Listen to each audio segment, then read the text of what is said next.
बरसेला भर सावन रिमझिम पानी सैया बरसेला भर सावन रिमझिम पानी सैया अब भोले नगरिया लागे देवघर राजधानी सैया अब भोले नगरिया लागे देवघर राजधानी सैया शिव शंभु और भंगिया के अजबे कहानी सैया शिव शंभु और भंगिया के अजबे कहानी सैया अब भोले नगरिया लागे देवघर राजधानी सैया अब भोले नगरिया लागे देवघर राजधानी सैया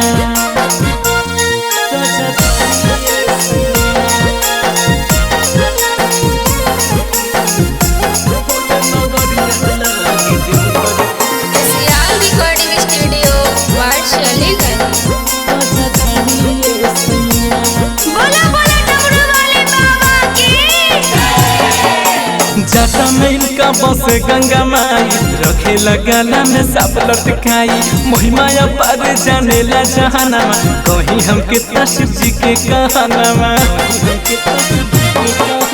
जाता में इनका बस गंगा माई रखे गला में साप लटकाई महिमाया पार जाने ला जहानामा कहीं हम कितना शिव जी के कहानामा कहेला सब देवों के देव महदानी सैया कहेला सब देवों के देव महदानी सैया अब भोले नगरिया लागे देवघर राजधानी सैया अब भोले नगरिया लागे देवघर राजधानी सैया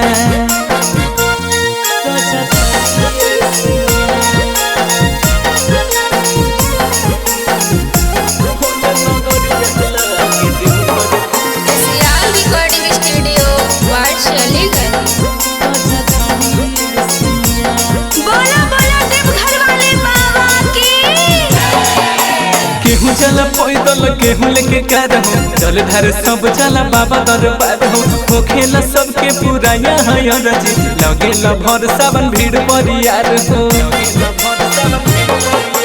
केहू चला पैदल केहू लेके कार हो चल धार सब चला बाबा दरबार हो खेला सबके पूरा यहाँ रजी लगेला भर सावन भीड़ परियार हो चले नहीं हवा केहू के मन मानी सैया चले नहीं हवा केहू के मन मानी सैया कि भोले नगरिया लागे देवघर राजधानी सैया कि भोले नगरिया लागे देवघर राजधानी सैया।